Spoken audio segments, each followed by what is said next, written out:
Not kidding, you make this very difficult.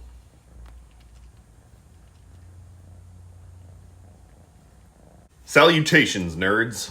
I'm Rick Y, the wise guy. Today is December 10th, 2024, and it had occurred to me recently that some of the people out there on social media land seem to have a confused way of approaching a certain topic that was also brought up in the interview that I analyzed when it came to Kristen Welker and Donald Trump. So if you enjoy news, history, and Americana, hit that like and subscribe button. And if you wish to get them in real time, diddle that little notification bell.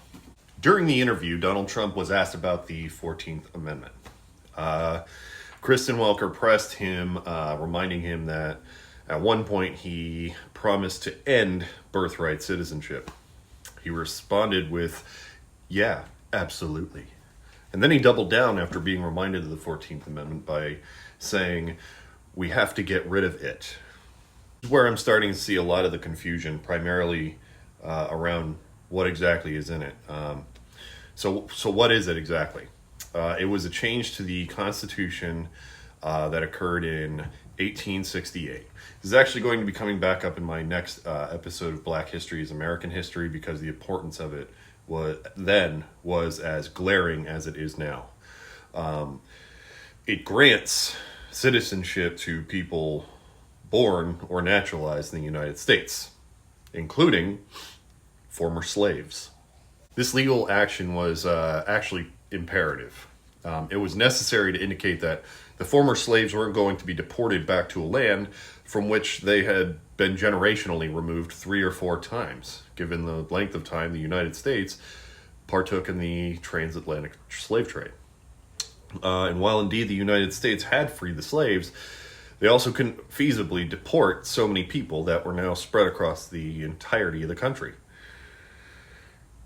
especially to places that were completely unfamiliar to them. They didn't know the customs, they didn't know the traditions, they didn't know the social etiquettes. A lot of them didn't even know the language.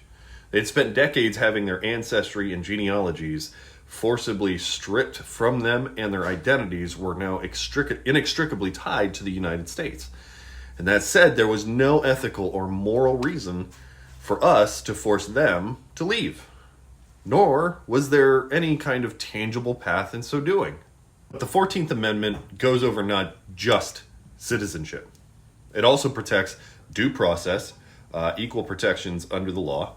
It also allows the federal government to act accordingly if a state tries to abridge your rights as a voter.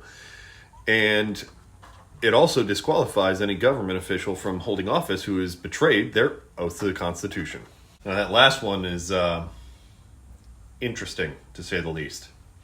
A lot of folks feel as though the actions by Donald Trump on January 6th broke his oath of office, and even a lot of conservatives thought there was a good case there.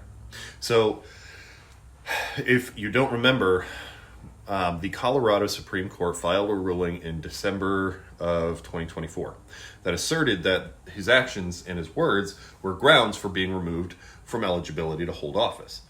Another case with the same points were also brought up in Maine. And although each state has the right to manage their own elections, the Supreme Court sided with Donald Trump and stated that states cannot unilaterally remove candidates from their ballots.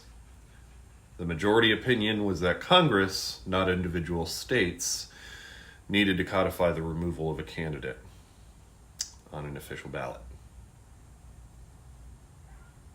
Fart noises. This secured his place and in turn allowed him the opportunity to win the 2024 presidential election. While there is still a lot of talk about removing the family members of undocumented immigrants who stand to be deported, the 14th Amendment also protects you from an authoritarian government, from apprehending you regardless of your citizenship, and placing you in places like detention facilities while also stripping you of your due rights. Not just undocumented immigrants stand to lose from this. Your rights and your legal defenses to fight against violations of your rights will all be revoked. For those of you who are still kind of unclear, This means that our government will have the legal authority to take you and your family from your home and place you in a detention facility for any reason, for any length of time, and you won't be able to appear even before a judge. You also won't get any legal counsel. If you're curious about any real world examples, here are just a few. Soviet gulags, concentration camps, internment camps, and re-education camps. I wish I was using hyperbole. I wish I were exaggerating. Dismantling the 14th Amendment would fully take away everything that gives any credence to what you call freedom and liberty in this world. Luckily for us, he nor Congress have the votes in the chambers to let it pass. It's a steep hill to climb, admittedly. He would need 2/3 majority vote, and he doesn't even have it. It won't happen. So, you can rest your laurels at least on that. The issue is that, even with that in mind, he still had the audacity to suggest it were it up to him. The man hasn't even gotten into office yet, and he's already publicly floated the idea of destroying modern democratic norms. And it's freaking people out. And it's perfectly understandable as to why it would freak you out. Because if you thought the detention of January 6th convicts was a breach of freedoms, hang on to your bootstraps, fellas. If a Democrat needed any more grounds to come for you and your guns, this would be it.